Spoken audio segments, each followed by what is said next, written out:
Students, हम halo alkane की chemical reaction पढ़ रहे थे और इसके पहले हम नाभिक रागी प्रतिस्थापन अभिक्रिया पढ़ चुके हैं हेलो एल्केन की। ठीक है, आज हम पढ़ रहे हैं दूसरी अभिक्रिया जिसका नाम है विलोपन अभिक्रिया। किसकी? हेलो एल्केन की रासायनिक अभिक्रिया में दूसरी पढ़ रहे हैं विलोपन अभिक्रिया। इंग्लिश में बोलते हैं एलिमिनेशन रिएक्शन। और कौन सा एलिमिनेशन? बीटा। कौन सा एलिमिनेशन? बीटा भी बोलते हैं इसको, बीटा एलिमिनेशन रिएक्शन। तो विलोपन अभिक्रिया हम पढ़ रहे हैं। विलोपन शब्द से ही आपको समझ में आ रहा है कोई चीज क्या हो रही है, हट रही है, गायब हो रही है। विलोपन मतलब कोई चीज क्या हो रही है, लोप हो रही है, गायब हो रही है। ठीक है, और एक शब्द और होता है, इसको हम क्या बोलते हैं? बीटा विलोपन भी बोलते हैं। क्या बोलते हैं इस अभिक्रिया को? बीटा एलिमिनेशन रिएक्शन भी कहते हैं। तो अब सबसे पहले इस अभिक्रिया को समझने के पहले हम समझेंगे कि ये बीटा क्या होता है। ये बीटा क्या होता है तो आप समझिए कि यहाँ पर ये एक हेलो एल्केन है। अगर हम इसको, ये तो हमने खोल के लिखा, अगर हम इसको शॉर्टकट में संघनित फॉर्म में लिखेंगे, कंडेंस फॉर्म में लिखेंगे, तो ये क्या हो जाएगा हमारा? CH3 होगा, CH3, और ये क्या होगा? CH2, और ये होगा Cl। तो आपको ये हेलो एल्केन दिख रही है। ये जो ईथेन थी, ईथेन में से एक हाइड्रोजन समूह का, एक हाइड्रोजन परमाणु का प्रतिस्थापन हुआ Cl के द्वारा। ये हमारी हेलो एल्केन है, तो इसी को हमने ये कंडेंस संघनित करके लिख दिया। तो अब हम क्या समझा रहे हैं? हम पढ़ क्या रहे हैं? विलोपन अभिक्रिया। और विलोपन का अर्थ होता है हटना, लेकिन कैसा विलोपन पढ़ रहे हैं हम? बीटा विलोपन। तो पहले हम बीटा शब्द समझ लें, उसके बाद हम आगे बढ़ेंगे। तो सबसे पहले हमने देखा कि ये जो Cl है वो किस कार्बन से जुड़ा? इस कार्बन से। ठीक है, यहाँ से आपको ये समझ में आएगा। हम यहाँ बोलेंगे कैसे तो समझ में नहीं आएगा। यहाँ देखिए, ये जो Cl परमाणु है वो किस कार्बन से जुड़ा? इस कार्बन से। तो कोई भी समूह जिस कार्बन से जुड़ा होता है उस कार्बन को हम एल्फा कहते हैं। तो ये कौन सा कार्बन है? ये वाला एल्फा। फंक्शनल ग्रुप भी होता है सही। तो यहाँ पर ये जो Cl ग्रुप है, Cl ग्रुप जिस कार्बन से जुड़ा वो तो एल्फा कार्बन है, और उसके बगल वाला बीटा कार्बन होता है। तो बीटा शब्द समझ में आया? बीटा कहाँ से आया? जहां पर कोई फंक्शनल ग्रुप जुड़ा हो या कोई भी हैलोजन समूह या कोई भी ग्रुप जुड़ा हो, तो उसके बगल वाला कार्बन, बिल्कुल ग्रुप के, ये जो ग्रुप है इस ग्रुप के बिल्कुल बगल वाला कार्बन एल्फा कार्बन, और उसके और बगल वाला कार्बन बीटा कार्बन। अगर मान लो यहाँ एक और कार्बन होता तो वो गामा कार्बन। तो ये एल्फा कार्बन है, इसमें जो हाइड्रोजन उपस्थित होंगे, इस कार्बन पर जो हाइड्रोजन उपस्थित हैं वो एल्फा हाइड्रोजन। तो ये वाला ऊपर वाला और ये नीचे वाला क्या है? Alpha hydrogen. ये दोनों क्या है? हमारे एल्फा हाइड्रोजन, क्योंकि ये क्या है? एल्फा कार्बन पर है। और इसका नाम एल्फा क्यों दिया? क्योंकि ये समूह के बगल वाला, इसी पर समूह उपस्थित है। ठीक है, समूह के बगल वाला कार्बन है, बिल्कुल समूह उपस्थित है उस कार्बन पर। और इस कार्बन पर तो समूह उपस्थित है, इसलिए हमने इसको एल्फा का, इसके बगल वाला बीटा और बगल वाला गामा। तो बेटा ये देखिए बीटा कार्बन है, और बीटा कार्बन पर कितने हाइड्रोजन है? 1 2 3। तो ये 3, 1 2 3, ये 3 क्या है हमारे? Beta hydrogen. तो इस कंपाउंड में कितने हाइड्रोजन हैं? 3 तो बीटा हाइड्रोजन है, 3 है हमारे बीटा हाइड्रोजन, और 2 क्या है? एल्फा हाइड्रोजन है। ठीक है, ये समझ में आया बीटा शब्द। तो विलोपन अभिक्रिया में बीटा हाइड्रोजन निकलता है, तो हमें समझ में आई है ये वाला हाइड्रोजन एल्फा हाइड्रोजन है, ये दोनों, ये तीनों क्या है? Beta hydrogen. ठीक है, अब हम एक और हमने एग्जाम्पल लिया। ये एग्जाम्पल क्या दिख रहा है आपको? इसमें ग्रुप कौन सा है? Cl। तो Cl के बगल वाला कार्बन क्या होगा? ये तो एल्फा है। ये ग्रुप क्या है? Cl। और Cl किस कार्बन पर उपस्थित है? इस कार्बन पर। तो ये कार्बन क्या हुआ? एल्फा। और ये दोनों हाइड्रोजन क्या हुए? Alpha hydrogen. और ये बगल वाला कार्बन क्या हुआ? बीटा। और इस बीटा पर तो कोई हाइड्रोजन है ही नहीं उपस्थित, इस बीटा कार्बन पर तो CH3 ग्रुप जुड़े हैं। तो यहाँ पर कोई भी बीटा हाइड्रोजन नहीं है इस कंपाउंड में। हमने ये कंपाउंड ले लिया, पहला कंपाउंड, ये ले लिया हमने दूसरा कंपाउंड, ये ले लिया तीसरा कंपाउंड, ये चौथा कंपाउंड। और ये कंपाउंड क्यों लिए? बीटा हाइड्रोजन समझाने के लिए। तो पहले में तो हमने देखा कि ये ग्रुप है, ग्रुप के बगल वाला कार्बन एल्फा कार्बन, और इस एल्फा कार्बन पर जो हाइड्रोजन होंगे वो एल्फा हाइड्रोजन, और इस कार्बन के बगल वाले कार्बन को हम बीटा कार्बन कहते हैं, और इस बीटा कार्बन पर जो उपस्थित हाइड्रोजन होंगे वो बीटा हाइड्रोजन होंगे, 1 2 3। लेकिन यहाँ ग्रुप के बगल वाला अल्फा कार्बन, तो ये अल्फा हाइड्रोजन हुए, और इसके और बगल में गए तो ये बीटा कार्बन, लेकिन यहाँ पर कोई भी बीटा हाइड्रोजन नहीं है। यहाँ बीटा हाइड्रोजन है, देखो ये ग्रुप के बगल वाला ये अल्फा कार्बन, हाँ ये अल्फा हाइड्रोजन है, ये बीटा कार्बन। तो बीटा पे ये देखिए ये CH3 ग्रुप, ये CH3 एक तो है कम से कम। यहाँ पर कितना बीटा है? 1 बीटा हाइड्रोजन, 1 बीटा हाइड्रोजन है यहाँ पर, ठीक है। इसमें देखिए कितने बीटा हाइड्रोजन है, ये होमवर्क है, आपको बताना है यहाँ कितने बीटा हाइड्रोजन है, ठीक है। अब हम आते हैं अपनी विलोपन अभिक्रिया पर। तो अभी हमने समझ लिया बीटा हाइड्रोजन क्या होते हैं, ग्रुप वाले कार्बन के बगल वाले कार्बन पर उपस्थित हाइड्रोजन बीटा हाइड्रोजन होता है। अब हम पढ़ते हैं विलोपन अभिक्रिया। जब बीटा हाइड्रोजन परमाणु युक्त हेलो एल्केन को, हमने एक हेलो एल्केन ली, वो हेलो एल्केन कैसी ली, उसमें बीटा हाइड्रोजन परमाणु होना चाहिए। तो एक नियम निकल के आया कि विलोपन अभिक्रिया कौन देता है? बीटा हाइड्रोजन परमाणु युक्त हेलो एल्केन देती हैं। कौन सी हेलो एल्केन देती हैं? जिनमें क्या हो, बीटा हाइड्रोजन परमाणु हो। अगर हम आपसे पूछें कि ये कंपाउंड, ये दूसरा वाला क्या विलोपन अभिक्रिया देगा, तो विलोपन अभिक्रिया नहीं देगा। क्यों नहीं देगा? क्योंकि यहाँ पर कोई भी बीटा हाइड्रोजन नहीं है। इस हेलो एल्केन में हम लिखेंगे भाषा, इस हेलो एल्केन में बीटा हाइड्रोजन नहीं है, इसलिए ये विलोपन अभिक्रिया नहीं देगा। तो ऐसे क्वेश्चन भी आ सकते हैं, वो 2-3 कंपाउंड दे दें और पूछें कि कौन सा कंपाउंड, कौन सी हेलो एल्केन विलोपन अभिक्रिया देगी। तो नियम क्या है कि वे हेलो एल्केन, नियम लिख लीजिए आप, वे हेलो एल्केन विलोपन अभिक्रिया देती हैं जिनमें बीटा हाइड्रोजन परमाणु हो। तो इस वाले यौगिक में एक भी बीटा हाइड्रोजन परमाणु नहीं है, इसलिए ये वाला हेलो एल्केन विलोपन अभिक्रिया नहीं देगा। इसमें तो 3 है, ये देगा। इसमें 1 है, यहाँ भी चलो हम बता देते हैं, ये अल्फा कार्बन हुआ ग्रुप के बगल वाला, और ये बीटा कार्बन। तो बीटा पर 2 हाइड्रोजन है, यहाँ पर कितने 2 बीटा हाइड्रोजन उपस्थित है, तो ये भी देगा। तो हमने एक नियम सीख लिया कि जिन हेलो एल्केन में बीटा हाइड्रोजन परमाणु होता है वो विलोपन अभिक्रिया देते हैं, और जिनमें बीटा हाइड्रोजन परमाणु नहीं होता वो विलोपन अभिक्रिया नहीं देते हैं। अब अपन आगे बढ़ते हैं। हमने हेलो एल्केन ले ली, कैसी हेलो एल्केन? बीटा हाइड्रोजन परमाणु वाली, और इसकी अभिक्रिया किससे करवा दी? Potassium hydroxide. लेकिन वो पोटेशियम हाइड्रोक्साइड कैसा लिया? एल्कोहलिक पोटेशियम आयोडाइड लिया।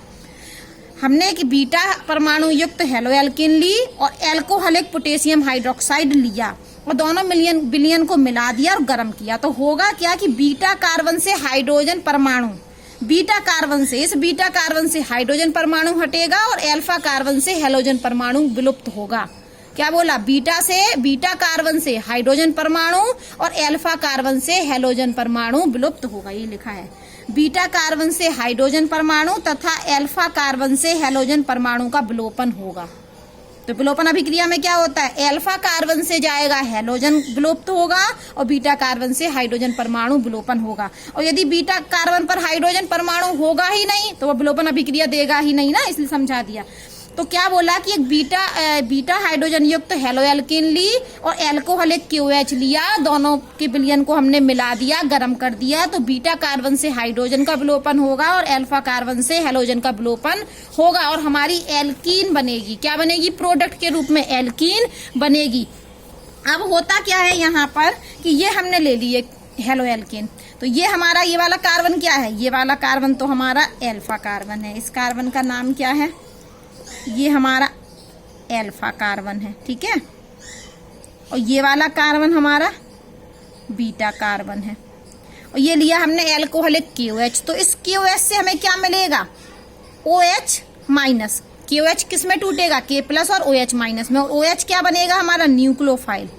ये हमारा न्यूक्लियोफाइल है। और न्यूक्लियोफाइल क्या करेगा कि यहाँ पर क्या होगा कि ये न्यूक्लियोफाइल इस पे अटैक किया, मानो इस पे, तो ये वाला बंद कहाँ शिफ्ट हो जाएगा? हाइड्रोजन को इसने इलेक्ट्रॉन दे दिए ना न्यूक्लियोफाइल ने, तो ये वाला बॉन्ड कहाँ शिफ्ट हो जाएगा? यहाँ। तो होगा क्या?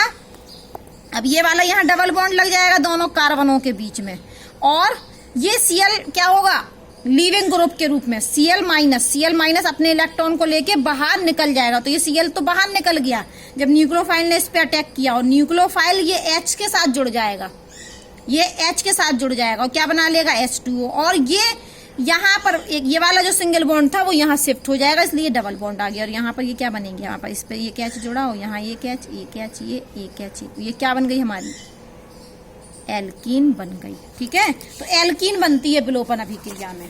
देख लीजिए, ये उन्होंने एक OH नहीं लिया, उन्होंने कहा कि B है हमारा नाभिक रागी। B क्या है, हमारा नाभिक रागी, जो हमने OH मान लिया था। और B क्या हुआ, BH के संग मिल गया, BH बना लिया। और ये वाला बॉन्ड टूटा तो इसके इलेक्ट्रॉन कहाँ आ गए, इन दोनों के बीच में, क्योंकि यहाँ पर फिर इलेक्ट्रॉनों की कमी होगी ना। और ये अपशिष्ट समूह X क्या हुआ, अपने इलेक्ट्रॉन लेकर बाहर निकल गया। तो B क्या है हमारा, कोई क्षार है, न्यूक्लियोफाइल है, और X क्या है, अपशिष्ट समूह है, एल्कीन बन गई। अब यहाँ पर एक और एग्जाम्पल देखिए, ये वाला। ठीक है, अब हम ये वाला एग्जाम्पल देखते हैं। हमने यहाँ पर एक और हेलो एल्कीन ली है। ठीक है, ये लेते हैं हम CH3 CH2 CH2 फिर CH और फिर CH3 है एक्चुअली में, लेकिन हम इसको CH3 ना लिख के क्या लिख रहे हैं, CH2, और एक हाइड्रोजन यहाँ लगा रहा है। ठीक है, क्यों लगा रहा है वो भी बताते हैं। और ये जोड़ दिया हमने Br। ठीक है, ये हमारी एक हेलो एल्केन है, और इस हेलो एल्केन की अभिक्रिया हम क्या करा रहे हैं, वही एल्कोहलिक KOH से। तो यहां पर दो संभावना है। क्या संभावना है कि ये तो अब आप पहले तो अल्फा बीटा ढूंढ लेते हैं हम। ये हेलोजन परमाणु है जिस कार्बन पर उपस्थित है, तो ये कार्बन क्या हुआ, अल्फा, और ये अल्फा हुआ, और इस कार्बन के बगल वाला ये भी बीटा, और इस कार्बन के बगल वाला ये भी बीटा। दोनों ही बीटा हुए, क्योंकि कार्बन के बगल वाला कार्बन बीटा होता है, तो ये भी बीटा और ये भी बीटा।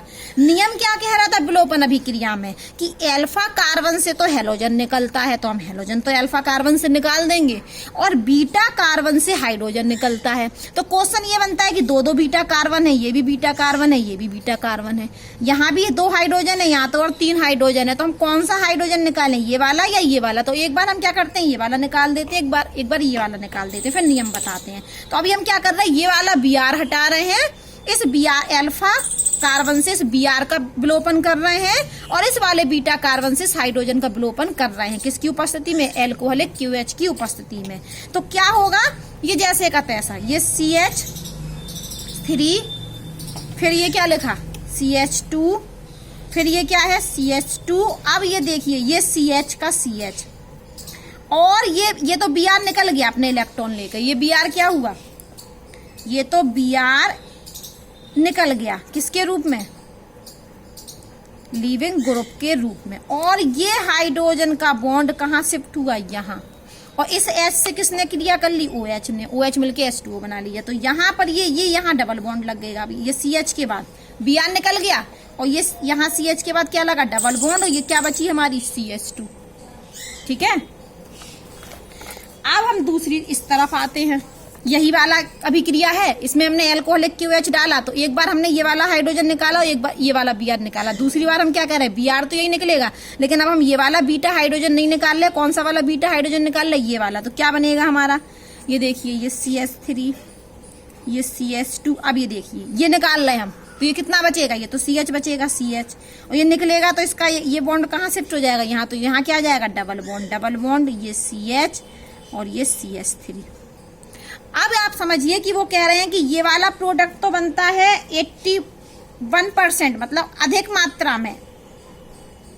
क्या बनता है, अधिक मात्रा में। और इस वाले प्रोडक्ट की बनने की संभावना कितनी है, सिर्फ 19%, मतलब कम मात्रा में। तो ऐसा क्यों हुआ, आपने पहले मार्कोनिकॉफ नियम पढ़ा था हाइड्रोजन हैलाइड के योग में और हेलोजन के योग में। वैसे ही एक सेटजेफ नियम होता है। क्या होता है, सेटजेफ नामक एक वैज्ञानिक थे, उन्होंने एक नियम दिया, बोले कि हाइड्रोजन वहां से निकलेगा जिस कार्बन पर हाइड्रोजन की संख्या कम हो। अब आप यहाँ देखिए, ये हमारा अल्फा कार्बन था और ये इसके अगल बगल में ये 2 बीटा कार्बन थे, ये भी बीटा कार्बन और ये भी बीटा कार्बन। तो सेटजेफ नामक वैज्ञानिक ने कहा कि उस कार्बन से हाइड्रोजन का विलोपन होगा जिस बीटा कार्बन पर हाइड्रोजन की संख्या कम हो। तो आप यहाँ पर बीटा कार्बन, यहाँ पर हाइड्रोजन की संख्या कितनी है? 2, और जबकि इस कार्बन पर 2 और 1 कितनी है हाइड्रोजन संख्या? 3। तो कम कहाँ पर है? इस कार्बन पर हाइड्रोजन की संख्या कम है। ऐसे तो मार्कोनिकॉफ नियम में होता था कि ऋण वाला भाग कहाँ जुड़ता था? जहां पर हाइड्रोजन की संख्या कम हो। तो वैसे ही यहाँ पर है कि यहाँ से हाइड्रोजन परमाणु उस बीटा कार्बन से निकलेगा जहां पर हाइड्रोजन की संख्या कम हो। तो इसमें हाइड्रोजन की संख्या 2 है और यहाँ पर हाइड्रोजन की संख्या 3 है, इसलिए इस वाले से हाइड्रोजन निकलेगा। इसलिए जब इस वाले से निकलेगा तो ये वाला प्रोडक्ट बनेगा, इसलिए अधिक मात्रा में बनता है, बिल्कुल मार्कोनिकॉफ नियम जैसा ही। तो सेटजेफ नियम में क्या बोला कि उस बीटा कार्बन से यदि 2 बीटा कार्बन हुए तो उस बीटा कार्बन से हाइड्रोजन परमाणु निकलेगा जिस बीटा कार्बन पर हाइड्रोजन परमाणुओं की संख्या कम होगी। ठीक है, ये है सेटजेफ का नियम। किताब में थोड़ा यहाँ आप देखिए थोड़ा सा और कि इसको एक तरीके से और बोल सकते हैं कि जो आप इस नियम को जानते हैं ना कि 3 डिग्री कार्बोकैटाइन सबसे ज्यादा स्टेबल, फिर 2 डिग्री, फिर 1 डिग्री कार्बोकैटाइन, ये भी नियम आप जानते हैं। तो आप देख रहे होंगे कि ये वाला जो कार्बन है, ये वाला कार्बन, ये इस कार्बन से जुड़ा और इस कार्बन से, तो ये तो 2 डिग्री कार्बन भी है साथ में। ये कार्बन कैसा कार्बन है? 2 डिग्री कार्बन है ये। और ये वाला कार्बन सिर्फ एक कार्बन से जुड़ा, तो ये वाला कार्बन कैसा कार्बन है? 1 डिग्री कार्बन। तो जब हम यहाँ से इसको निकालेंगे हाइड्रोजन को, तो ये कार्बोकैटाइन 2 डिग्री कैसा होता है? ज्यादा स्थायी। तो ये इस तरीके से भी बोल सकते हैं कि ये 2 डिग्री कार्बन है जबकि ये 1 डिग्री कार्बन है। तो हम 2 डिग्री कार्बन में से हाइड्रोजन निकालेंगे जिससे, क्योंकि 2 डिग्री कार्बोकैटाइन ज्यादा स्थायी होता है। ये स्थायी का क्रम लिखा है हमने, ये कार्बोकैटाइन स्थायी का क्रम है ये। ठीक है, एक और तरीके से वो कह सकते हैं कि हाइड्रोजन परमाणु उस कार्बन से निकलेगा जिसमें डबल बॉन्ड से ज्यादा एल्किल ग्रुप जुड़ जाएं। एक नियम और इनने किताब में इस तरीके से लिखा है कि बी हाइड्रोजन के फलस्वरूप एल्कीन मुख्य रूप से निर्मित होती है। एल्कीन तो बनती है, लेकिन कौन सी एल्कीन ज्यादा बनेगी? कि जिसमें डबल बॉन्ड कार्बन परमाणु